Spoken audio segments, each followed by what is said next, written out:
Bon dia, el passat dimarts 17 de desembre hi va haver ple municipal a l'Ajuntament de Manlleu, el darrer de l'any. Un dels punts més importants que s'hi van debatre i aprovar van ser els pressupostos per l'any 2014, que van ser aprovats amb els vots de l'equip de govern, Esquerra i Iniciativa, i també amb els vots favorables de Convergència i Unió.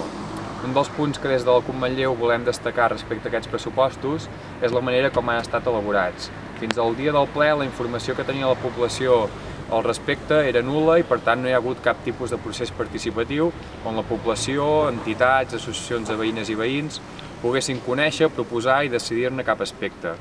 Els pressupostos participatius són una realitat amb fórmules diferents en molts altres pobles i també ciutats molt més grans que Manlleu i per tant només depèn de la voluntat política que processos participatius com aquest siguin possibles.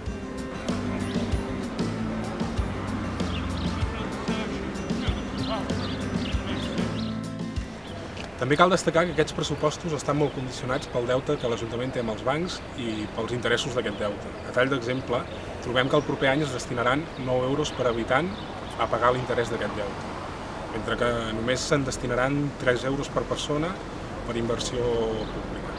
Aquest deute es deu a uns bancs que ja han estat rescatats amb diners públics i que són els mateixos bancs que el Banc Central Europeu financia amb un interès de menys de l'1%, per després finançar els ajuntaments amb un interès superior al 5%, cosa que suposa un espoli a les finances públiques, és a dir, als diners de tothom.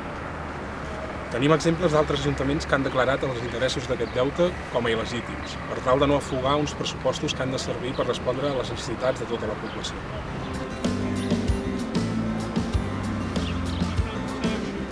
Un dels altres punts a destacar d'aquest ple va ser que els 3 regidors de Plataforma per Catalunya deixen el partit i passen a ser regidors no adscrits.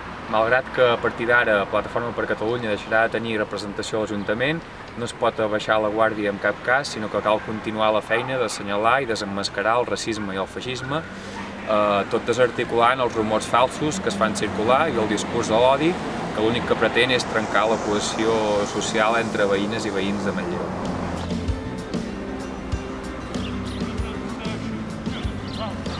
Per altra banda, també cal destacar que es va aprovar l'augment de sou dels regidors que tenen dedicació exclusiva a l'Ajuntament.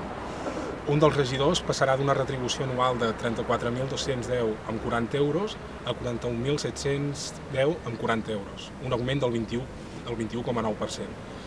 L'altre regidor, al qual se li ha posat el sou, passarà d'una retribució anual de 25.682 amb 50 euros a 35.043 amb 8 euros, un augment del 36,4%. Aquesta pujada de sou creiem que és poc ètica, ja que són uns sous molt superiors a la mitjana manlleuenca.